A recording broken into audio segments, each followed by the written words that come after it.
ठाणे महापालिका हद्दीतील घोडबंदर रोडवरील भयावह परिस्थिती आणि गेल्या वर्षभरात झालेल्या अपघातात 18 मृत्यू झाल्याची माहिती न्यायालयाला याचिकाकर्त्यांनी देत ठाण्यात वर्षभरात खड्ड्यांमुळे झालेल्या रस्ता अपघातात एकही मृत झालेला नसल्याच्या पालिकेच्या दाव्याचा पर्दाफाश झालाय।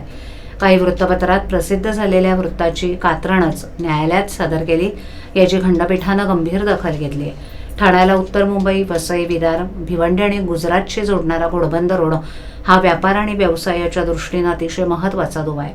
असं असताना गायमुख घाटातील अरुंद रस्त्यांमुळे इथे गेली अनेक वर्ष वाहतूक समस्या कायम आहेत, ती दिवसेंदिवस भयावह होत चालली आहे। असं असताना प्रशासन कर्त्यांकडे गांभीर्यानं का पाहत नाहीत, असा सवाल मंगळवारी हायकोर्टानं उपस्थित करत ठाणे पालिकेची झाडाझडती घेतली।